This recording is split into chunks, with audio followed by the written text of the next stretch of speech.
go to the chat box. Maybe some have some questions already. Marlon Pascual,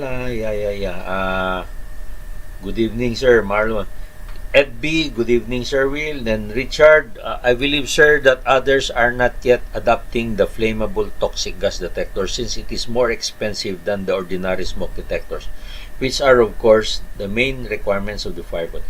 Yeah, as I was mentioning, Richard, no, the the simplest that we are providing as of today in our design is the smoke detectors and the heat detectors. But I'm talking about what happened in Glorieta 2. I'm talking about what happened in Serendra and some other, no, and also what happened at the Resorts World before, because there are no detectors yet provided. People die, no. Resorts World fire incident, 37 people died. In the Davao mall fire in December 2017, same. You know, all of those fires, Manor fire, the ozone disco, and all of those fires, the death there were caused by carbon monoxide. No? Carbon monoxide. Because most of these are enclosed. In the ozone is an air-conditioned place. So it was carbon monoxide. So with Manor is a hotel. So the hotel rooms are air-conditioned. See? So lung center is also air-conditioned. So, you know. So all of this, if you do not provide for this carbon monoxide detector, if a fire happens, then many people will die. Those who are of weaker physical condition, like those people who have emphysema, they have lung problem, you have hika, asthma, or maybe those that are high blood, have difficulty of breathing or running or what, they are the candidates. And of course, even the pregnant women, even the children who may be there in the building will have difficulty running, because the stronger ones will have a greater chance of saving themselves. The stronger one, the more athletic people will be able to run and go to the fire exits. But how about the pregnant women? How about the young people, the young boys or girls that are living inside them? How about those that have sickness? The old people, so they will become candidates.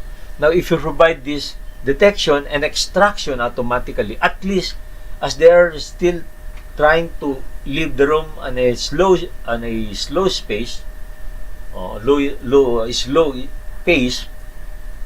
slowly, at least they will not be exposed to the carbon monoxide poisoning.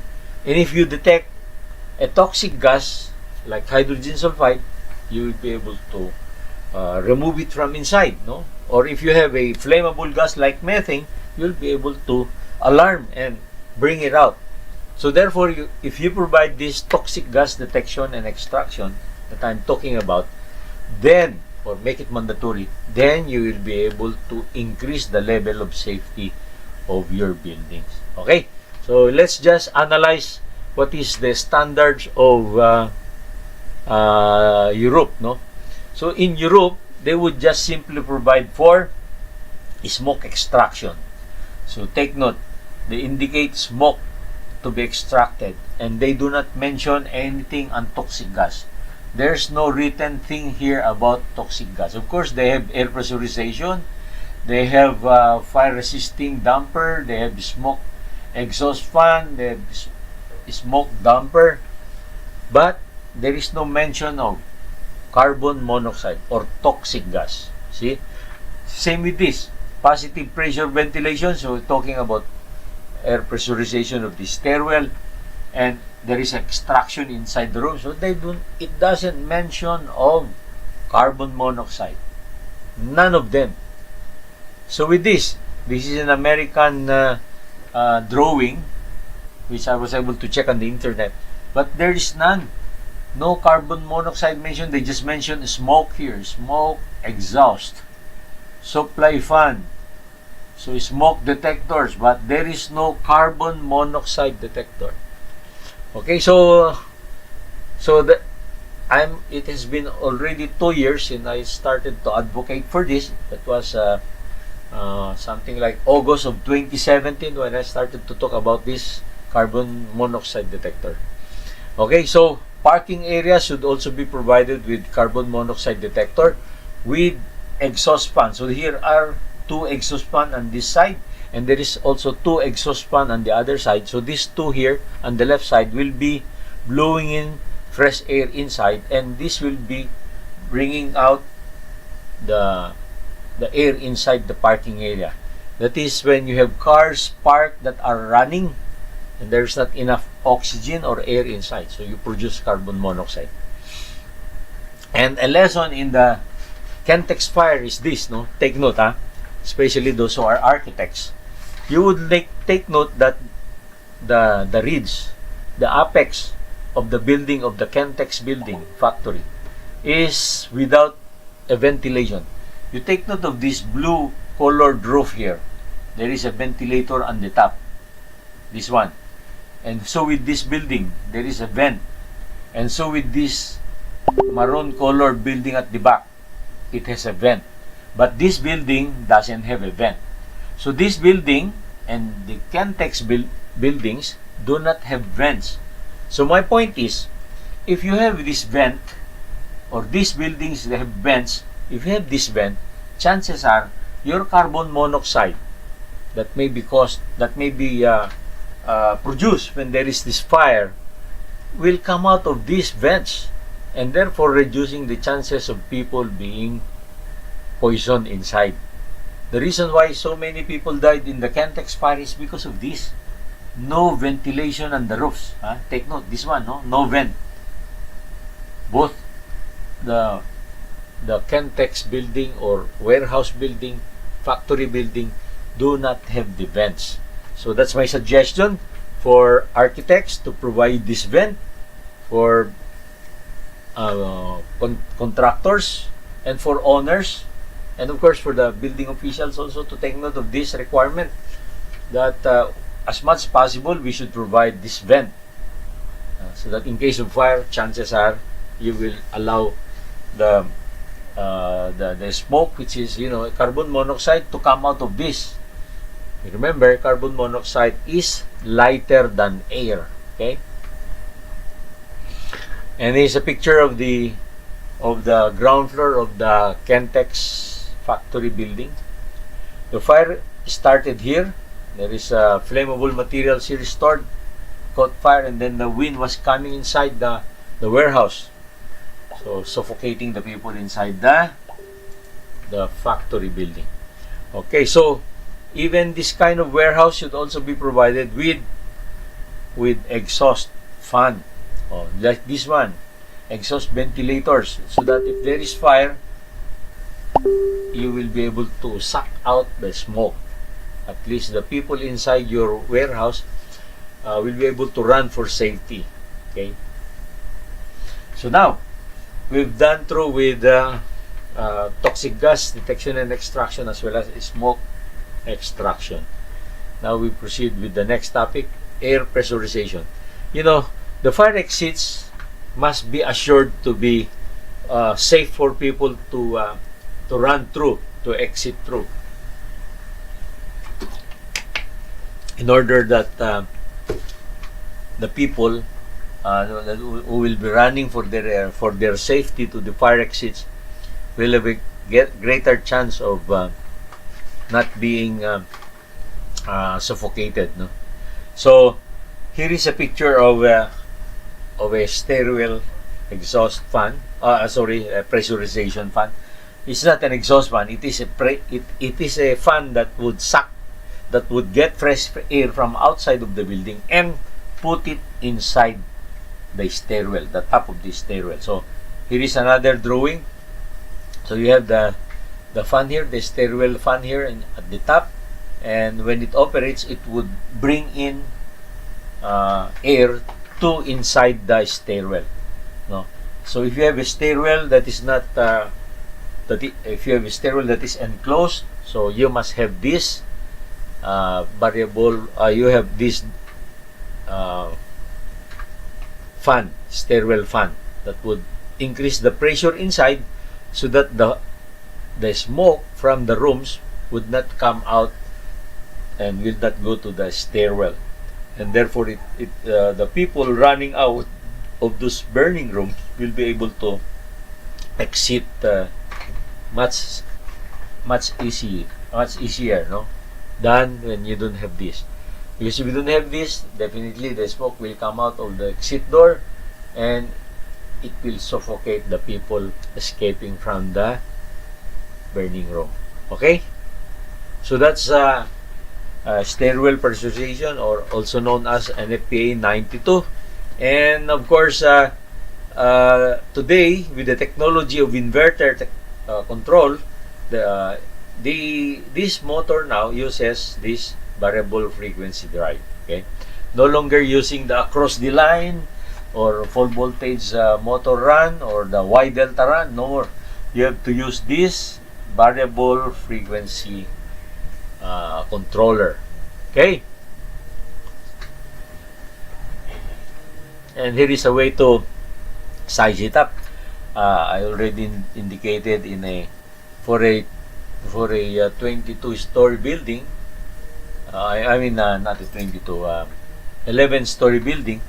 The calculated value of the fan, capacity of the fan is CFM, is 24,278, and the fan was selected at 29,000 cubic feet per minute, and it is driven by a 15 horsepower motor and controlled by variable frequency drive. Okay, so the pressurization fan maintains something like 3 to 5 psi pressure, a little higher than the pressure inside the burning room. Okay, now we go to fire extinguishing agents. So after we talk of the fire exits, we talk of the smoke detection and heat detection, then we talk of toxic gas detection, and then we talk of the air pressurization of the escape routes. Now we go to extinguishing means, no? So we'll start with the agents. So agents, there are so many agents available today. Of course, they're a little bit more expensive. Water is the cheapest extinguishing agent. It is readily available. Okay, extinguishing agents, substance contained in portable fire extinguishers that puts out a fire. Various chemicals are used, including water. It is the best agent, no? For a particular hazard, depends on several factors. Types of materials involved, anticipated size of the fire. So, depending on this, you would use different kinds of agents. Fire safety is very important. So, different fires require different extinguishing agents. Fire safety. Different types of fires require different extinguishing agents. Water is used on Class A fire only to remove heat. Dry chemicals are used on types A, B, or C. It inhibits chemical reactions. Wet chemical is used on Class K fires. It extinguishes fire by forming a soapy foam blanket over the burning liquid and cooling the temperature below its ignition point. Sometimes, it can be used on Class B or Class C fires. Carbon dioxide is used on type B or C. It removes oxygen from the fire. It is ineffective on Class A fires because the fire can continue to smolder and possibly reignite. Also, the high-pressure discharge can cause the burning materials to scatter with a Class A fire.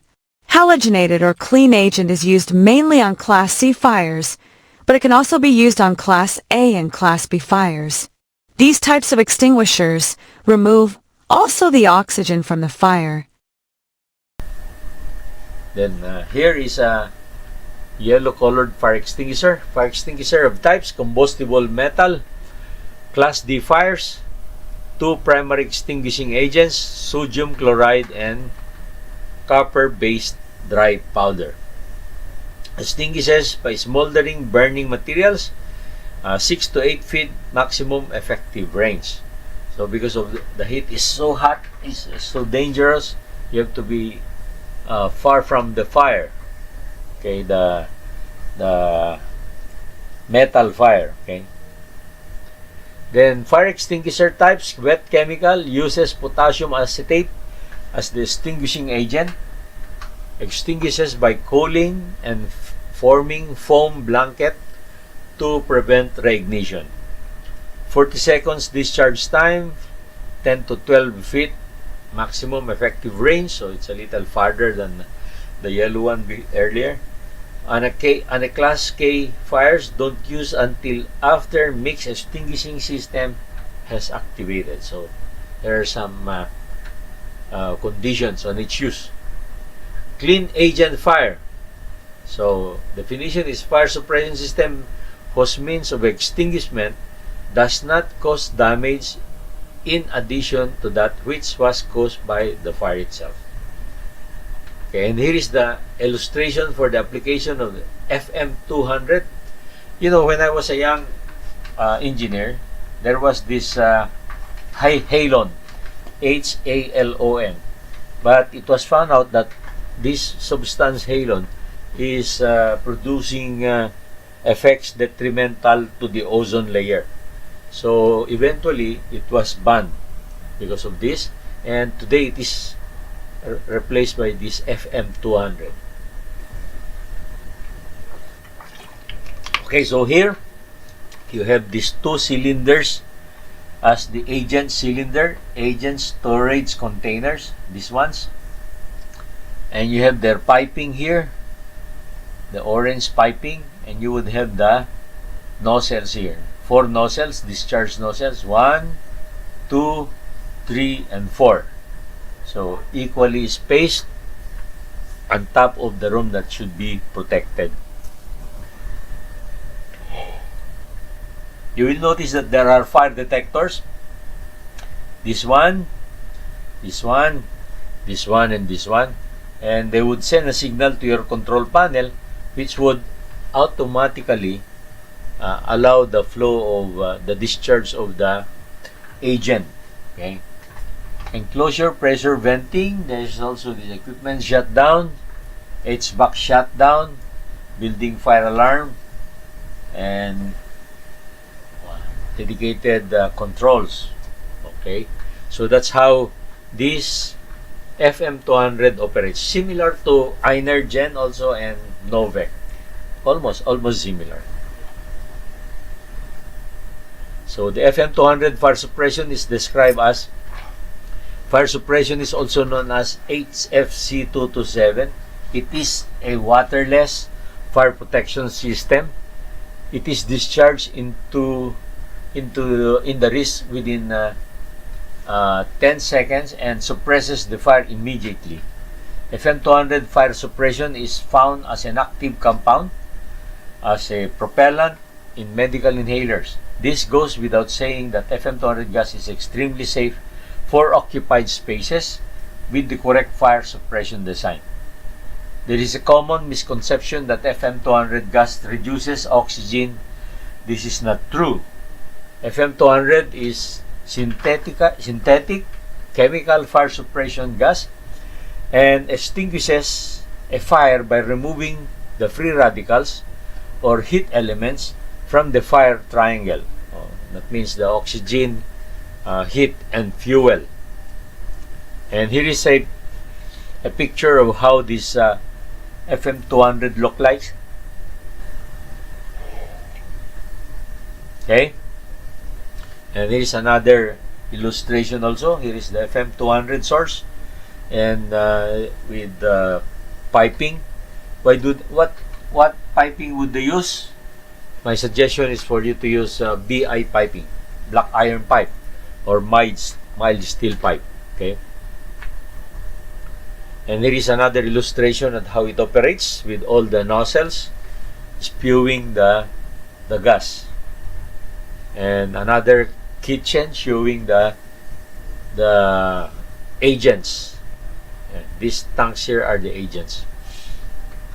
And in electrical, usually switch gears, control panels, and switch gears, electrical switchboards can be provided with with the necessary piping to the different components, so that the moment you detect fire,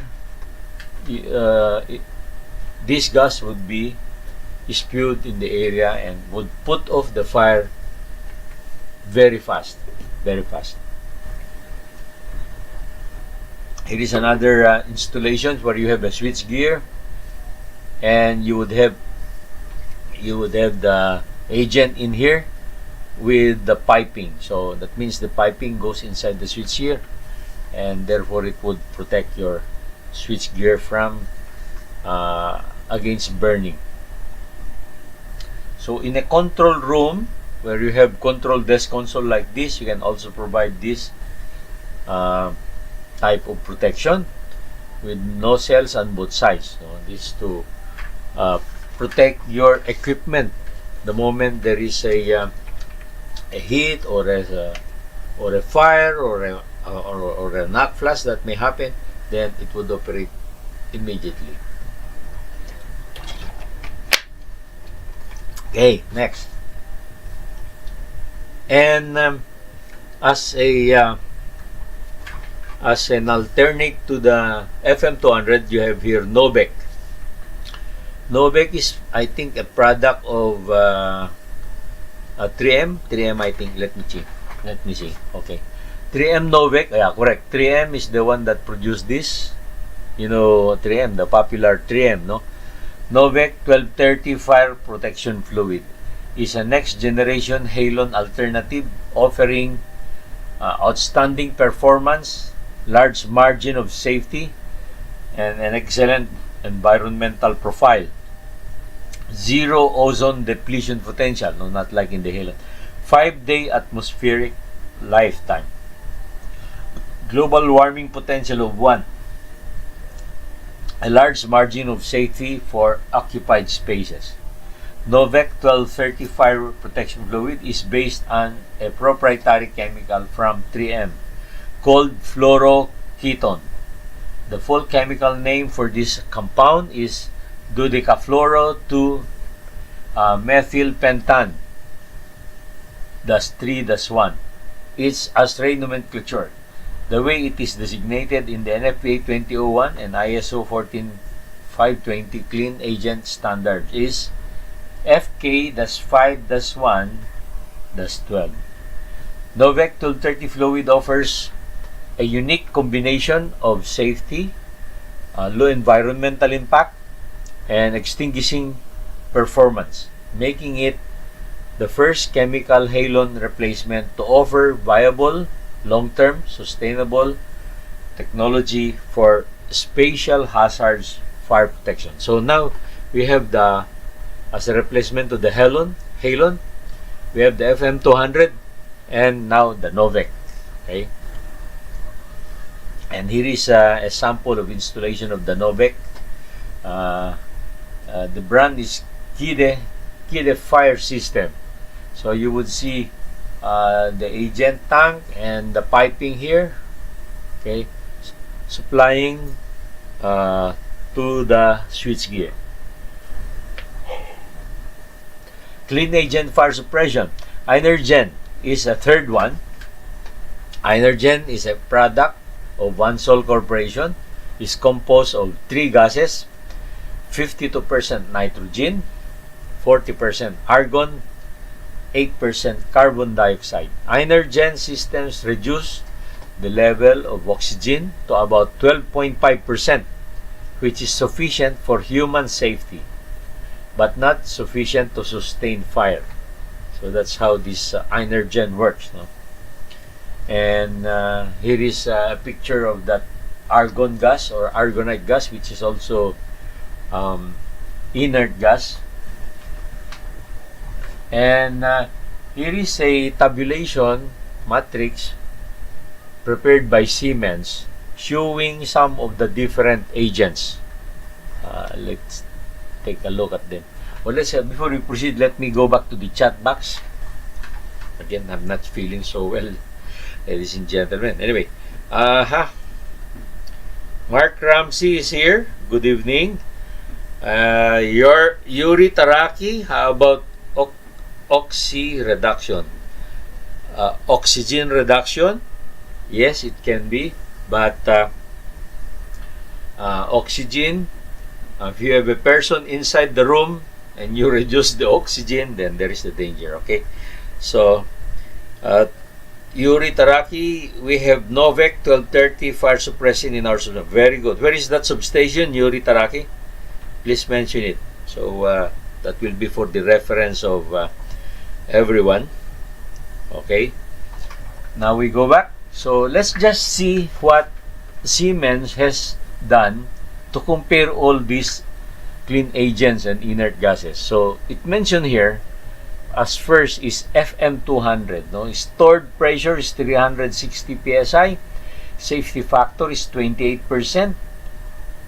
Gross weight, I think. No? And then most common key benefits. Most common, easy to obtain, service, low pressure. Then disadvantage, damage to the environment. So Siemens says that FM200 damages the environment. Okay. Let's see, Novec. Novec is produced by 3M. So, 360 PSI, 112 safety factor. GWP is 1. Then, wide safety margin, good for environment, and it is low pressure. Since 3M only introduced it in 2003, it is relatively new. Okay. ECAR or FE25, 609 PSI, so very high. Minus 22% factor, 2,800 for GWP. Less agent required, maybe a drop in replacement of halon. Maybe a drop in the replacement of halon. So it says it is a possible replacement. Then dangerous to humans, maybe outlawed again. Oh my God! So this is an X. So, dangerous to humans. Okay. Let's go to FE13. Maybe it's almost the same with this ECAR, no? 609, 67, 11,700. Very effective. Key disadvantage, not typically used for occupied areas. Not good for environment. So, this is also no good. Energen. 2,900 PSI, so very, very high pressure. Safety factor is 10. 0 GWP. Good for environment. Close to atmospheric density. 60-second discharge time. So 1 minute. 40% volume added to room. Up to 10%, up to 10 times as many cylinders. So very bulky. So you need so many cylinders. Okay. Okay, that's Energen. Argonite, same pressure, 13%, same as above and easier to refill than Energen. Same as above and new 180-degree nozzles. Oh my God. So same as, so because Energen is also Argonite. Carbon dioxide, this is 2,900 PSI. It is lethal because it totally displaces oxygen. Very effective, easy to refill. Not permitted to use in occupied areas. So, like I said, if you have occupied areas, if you have people working inside the rooms, then you do not like CO2. Okay? So, what is then is the best? Let us review again. FM200, damage the environment. Novec, fairly new, but it seems there's no negative. ECARO, dangerous to humans.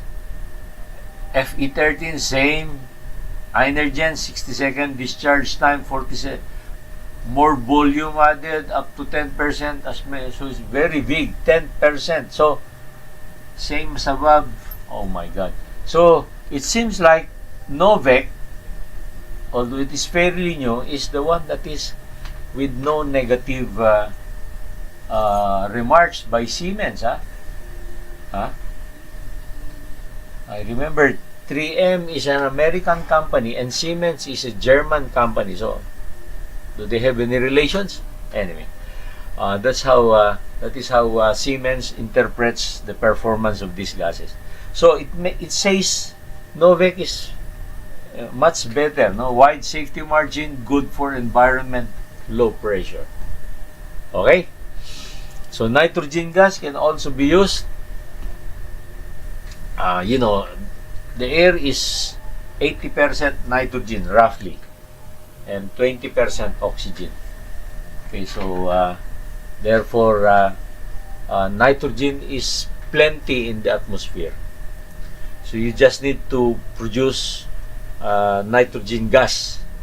You can also have an equipment that can produce nitrogen at site, no? In other words, near the place of application, you can produce this equipment that can produce nitrogen, which can already be injected to your room. But of course, it must be not occupied, because the moment you introduce plenty of oxygen inside the room, then you are displacing oxygen.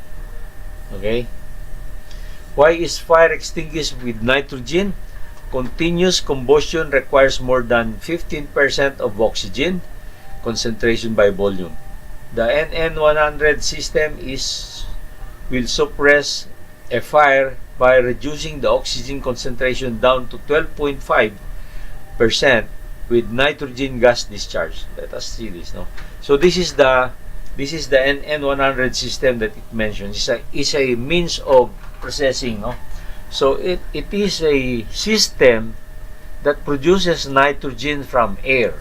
So take note here, you have air compression, then air treatment, then you have absorption, separation, and then here now you have nitrogen accumulation, and then the nitrogen is injected to your switchgear or equipment. So it produces this system, 95% nitrogen. Now available is the new and more economical technology for fire suppression, the use of in situ production of nitrogen gas for fire protection systems, an alternative to fire water sprinkler systems and to the expensive FM200 Novec or Energen system. This system is fairly new. Of course, nitrogen is included in those. It is included in the Novec, included in the FM200, and included in the Energen. But if you compare the prices of FM200, Novec, and Energen, they are very expensive. What this slide is mentioning is you can have this equipment that now operates so that it will produce 95% nitrogen, just simply getting it from the air. See, the feed is 21% oxygen, 79% nitrogen. Okay, so this is good for call centers, business process outsourcing, avoiding damage on PCs and other electronic equipment rather than the conventional water sprinkler system. Okay. So nitrogen is also used to reduce corrosion inside BI pipes. So that is when you inject nitrogen inside your hydraulic system.